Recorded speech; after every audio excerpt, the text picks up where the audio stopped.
오늘 본문은 모든 사람이 메시아 앞에서 심판을 받는다는 내용입니다. 즉, 모든 사람들은 메시아 앞에 서서 선한 일이든 악한 일이든 자기 몸으로 행했던 일들을 대해 보답을 받는다는 것입니다. 이것은 바울의 편지에서 그리고 신약 성경 전체를 통틀어 최후의 심판에 대한 가장 선명한 선언 중 하나인 것입니다. 미켈란젤로를 비롯한 여러 사람들이 그린 최후의 심판 장면에는 최종 목적지로 하늘에 가는 개념은 엉뚱한 상상으로 사람들을 기만할 수도 있습니다. 즉, 기독교는 사후에 벌어지는 일들에 대하여 사람들이 몸을 떠나서 영원히 구원받거나 상실되는 비육체적 상태로 돌아간다고 생각하게 한다는 것입니다. 이는 명백한 오류입니다. 바울의 주장에 따르면 우리가 죽은 직후가 아니라 미래에 놓인 위대한 부활의 날에 우리에게 새로운 몸이 주어진다는 것입니다. 하지만 이 말은 심판이 없을 것이라는 의미는 아닙니다. 바울은 로마서 2장 1에서 16절까지와 14장 14절에서 아주 분명하게 밝히고 있습니다. 곧 모든 사람이 각자 스스로 해명해야 할 때가 있을 것이라고 말하고 있다는 것을 알아야 합니다. 5장 6에서 8절입니다. 그러므로 우리가 항상 담대하여 몸으로 있을 때에는 주와 따로 있는 줄을 아노니 이는 우리가 믿음으로 행하고 보는 것으로 행하지 아니함이로라. 우리가 담대하여 원하는 바는 차라리 몸을 떠나 주와 함께 있는 그것이라. 바울은 본문에서 우리가 영적으로 성령의 하나 되게 하심을 통해 그리스도와 연합했지만 육신을 입고 있는 한 육신이라는 제한성 때문에 주님에게서 떠나 육신 안에 살고 있다고 말하고 있는 것입니다. 우리는 믿음으로 주 예수를 알지만 우리는 본질적으로 주에게서 떠나 있다는 것입니다. 그분은 하늘에 계시고 우리는 땅에 있다는 것입니다. 서로 얽혀있는 하나님의 선한 창조의 두 영역인 하늘과 땅이 지금은 하나가 아닙니다. 물론 하나님 나라가 하나님의 최종 목적 속에서 앞으로 하늘과 땅이 하나가 될 테지만 말입니다. 당연히 그 새로운 세상의 주된 특징은 새로운 창조의 중심부에 예수님 자신이 직접 왕으로 임재하신다는 것입니다. 하지만 그 중간에 그들이 죽을 때 왕실 가족들, 즉 성령으로 기름 부음 받은 사람들은 몸을 떠나서 주와 함께 있을 것입니다.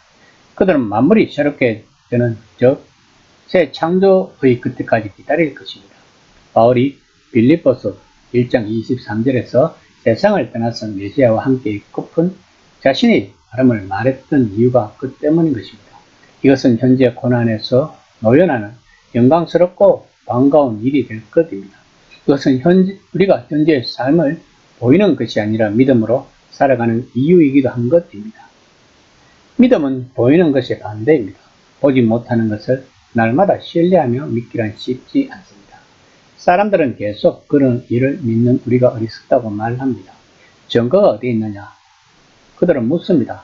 하지만 모든 게 명확하다면, 아니 어떤 식으로든 입증될 수만 있다면 믿음이 들었을 여지가 어디 있겠습니까? 그것은 신앙이 아니고 과학일 것입니다. 덴마크의 실존주의 철학자 키에르 케고르는 신앙은 이성의 끝에서 출발한다고 했습니다. 다시 말하면 그런 유의 확실성이 내게 있다면 나는 더 이상 하나님을 신뢰할 필요가 없을 것입니다. 또한 믿음은 회의의 반대입니다. 일부 사람들은 이런 주장을 펼치고 있습니다. 믿음은 우리가 보지 못하는 것을 믿는다는 뜻이기에 이것은 우리가 어떤 것도 깊이 확신할 수 없다는 뜻이고, 따라서 우리는 온갖 종류의 일들을 유보 상태에 두어야 하는데 거기에는 예수님이 진정 세상의 참 주님이시고 그런 칭호를 내세우는 다른 신들을 틀렸다고 단언하는 비타협적인 복음 자체에 대한 것도 포함된다고 말한다는 것입니다. 본문은 이런 생각이 얼마나 큰 오류인지를 보여주고 있습니다. 즉, 우리는 보이는 것이 아니라 믿음으로 산다는 것입니다. 5장 9에서 10절입니다. 그런즉 우리는 몸으로 든지 떠나든지 주를 기쁘시게 하는 자가 되기를 힘써노라. 이는 우리가 다 반드시 그리스도의 심판대 앞에 나타나게 되어 각각 선악간에 그 몸으로 행한 것을 따라 받으려 함이라. 믿음에 대한 징의를 말하는 바울이 본문에서 앞으로 우리가 그분 앞에 서서 우리가 행한 일에 대한 보상이나 배상을 받을 것이기 때문에 최선을 다해 주님을 기쁘게 해드려야 한다고 말하고 있는 것이 이율 배반처럼 들릴 것입니다. 그럼 왜 바울은 이렇게 말하고 있는 것일까요? 그 대답은 바울은 행위에 따라 있을 미래의 심판의 실제를 늘 전제한다는 것입니다. 또한 그는 어떤 사람이 복음을 믿어 예수를 주로 고백하고 하나님이 그분을 죽은 사람들 가운데서 일으키셨다고 믿을 때 미래의 판결이 현재 속으로 앞당겨 온다고 주장하고 있는 것입니다.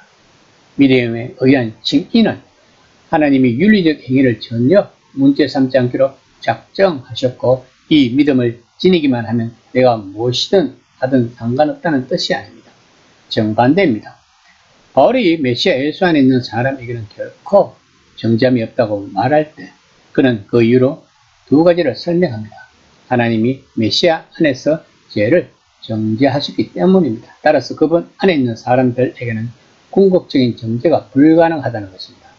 그리고 하나님이 자신의 영을 메시아 백성들에게 주셨고 성령께서는 그들을 도덕적 행위에 있어서 하나님이 이미 어렵다고 선언한 백성들이 되게 하실 것이기 때문입니다. 쉽게 말하면 우리가 예수를 믿을 때 하나님의 영이 우리에게 내재하신다는 것입니다. 이것을 바울이 로마서 8장 9절에서 그리스도인의 자격에 대해서 말한 것입니다. 즉 그리스도인은 하나님의 영이 내면에 거하고 있는 사람들이란 것입니다. 그러면 그 성령님이 죄를 짓지 않게 하시는 마음을 주신다는 것입니다. 이것이 신학용어로 죄의 지향성이라고 합니다. 우리들이 구원을 받았다는 것은 죄에 대해서 우리의 인격이 구원을 받았다는 것입니다. 우리의 죄된 몸은 그대로 있다는 것입니다. 다시 말하면 우리의 죄악된 본성은 그대로 남아있다는 것을 알아야 한다는 것입니다. 그래서 우리들 내면에는 끊임없는 영적 전쟁을 하는 것입니다. 즉 우리 내면에서 우리 본능과 성령님과의 전쟁인 것입니다. 이것이 성화의 과정인 것입니다. 영적 전쟁에서 우리가 성령이 충만치 못하면 우리의 본능대로 행동할 수도 있다는 것입니다. 다시 말하면 죄들을 지을 수도 있다는 것입니다. 그러면 우리의 구원은 무효가 될까요? 이에 대해 로이드 존슨 목사는 이렇게 비유했습니다. 우리가 산에 오를 때 8분 능선에서 넘어졌다고 해서 다시 밑에서부터 출발하는 것이 아니고 그 자리에서 출발한다는 것입니다. 그러므로 우리들이 기도하여 구할 것은 영적 전쟁에서 승리할 수 있도록 성령 충만을 구해야 할 것입니다. 이 시간 나의 영적 전쟁의 승률은 어떠한가를 한번 생각해보는 시간이 되었으면 합니다.